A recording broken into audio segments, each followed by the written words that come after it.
Della Octavia Hariani 180600 for to BK 18B. Assalamualaikum warahmatullahi wabarakatuh. Perkenalkan, saya Della Octavia Hariani, mahasiswi STG PGRI Sumatera Barat dengan jurusan bimbingan dan konseling. Nah, pada video kali ini, Della akan membahas atau mengemukakan argumen mengenai pelayanan bimbingan dan konseling kepada peserta didik di sekolah menengah.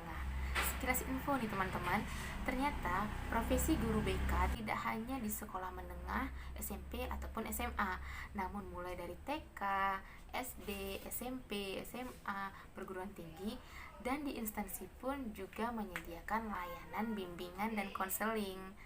Nah, pada kesempatan kali ini kita langsung saja membahas mengenai pelayanan bimbingan dan konseling di sekolah menengah kepada peserta didik. Seperti yang kita ketahui, guru BK memberikan pelayanan bimbingan dan konseling kepada peserta didik dengan tujuan membantu mengatasi permasalahan atau kasus-kasus yang sedang dialami oleh peserta didik tentunya.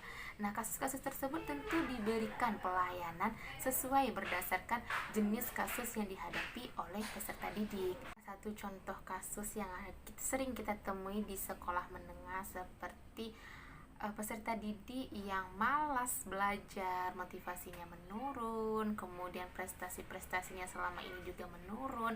Nah, di situ ada yang salah dari metode atau kepribadian si individu tersebut. Nah, contoh layanan yang bisa kita berikan bisa bimbingan kelompok atau konseling individual dengan metode konseling ego misalnya seperti itu. Nah, dengan demikian kita memberikan pelayanan yang sesuai dengan need assessment peserta didik, itu akan membantu peserta didik dalam mengurangi atau menghadapi masalah-masalah yang terjadi oleh individu tersebut. Dengan berbagai banyak jenis pelayanan yang bisa kita berikan kepada peserta didik, mulai dari bimbingan kelompok, konseling individu, konseling kelompok, dan banyak jenis bimbingan lainnya. Kemudian dengan metode-metode pendekatan yang seperti apa, misalnya konseling ego, konseling realitas, konseling individu, dan konsel, dan banyak lagi jenis layanan dan juga pendekatan, metode pendekatan bimbingan dan konseling yang bisa kita gunakan dan kita aplikasikan kepada peserta didik sesuai dengan need assessment yang dialami oleh peserta didik. Kemudian banyak lagi nih kasus-kasus yang sering kita jumpai di sekolah menengah, bisa kita berikan pelayanan konseling tergantung dengan need assessment yang dialami oleh peserta didik.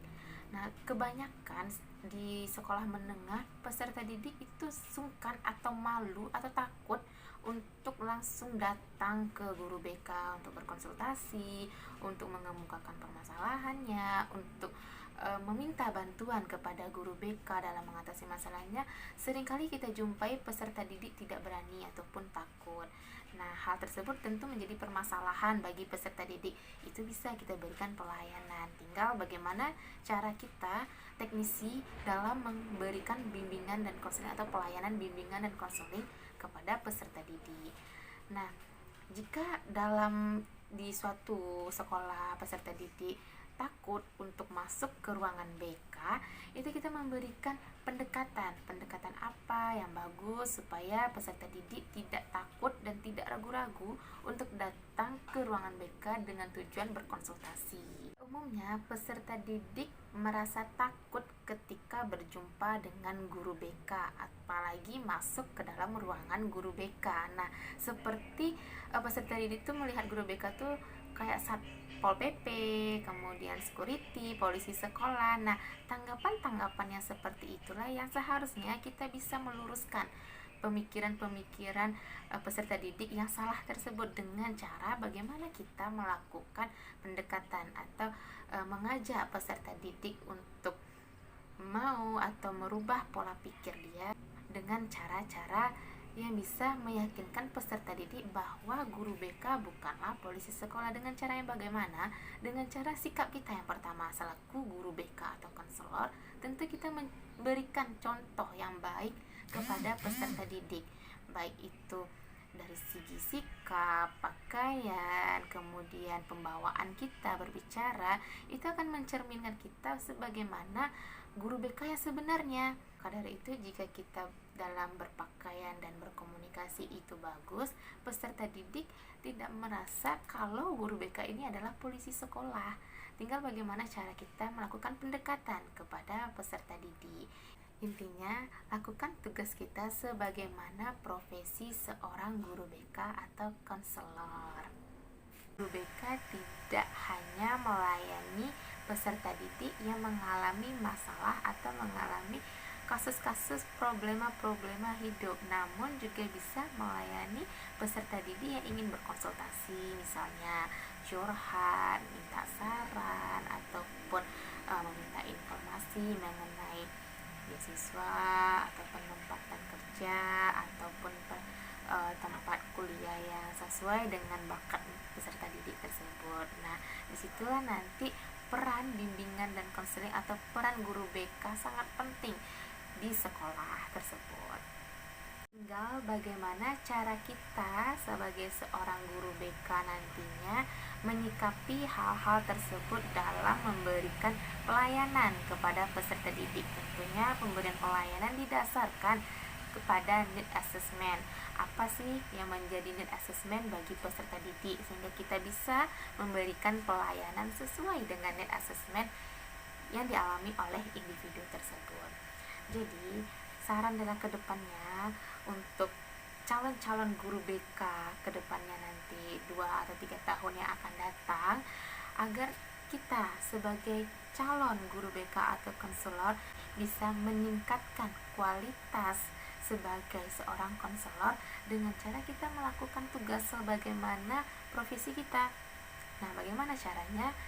Ketika memang itu ranah kita untuk mengerjakan atau memberikan pelayanan, silakan lakukan dengan cara teknisi-teknisi yang benar, dengan cara prosedur yang benar, dengan cara pola-pola pemberian layanan yang sesuai dengan jenis pelayanan yang akan kita berikan kepada peserta didik. Nah, berarti kita memang dituntut untuk memberikan sesuai dengan apa yang menjadi permasalahan oleh peserta didik tersebut. Bukan berarti kita memberikan pelayanan dengan sembarangan.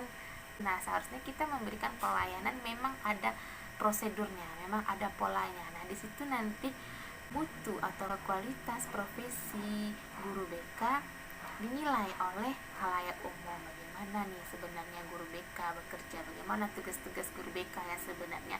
Nah, disitulah nanti kita meningkatkan kualitas sebagai seorang guru BK nantinya. Itu harapan adalah kedepannya benar-benar kita terapkan dan kita aplikasikan kepada peserta didik sesuai dengan pelayanan-pelayanan yang telah kita pelajari sebelumnya. Baiklah teman-teman, sekianlah argumen dalam mengenai pelayanan bimbingan dan konseling kepada peserta didik di sekolah menengah. Saya adalah Tafia Haryani, pamit undur diri dari hadapan teman-teman. Sekian, terima kasih telah menyaksikan. Assalamualaikum warahmatullahi wabarakatuh. Thanks for watching.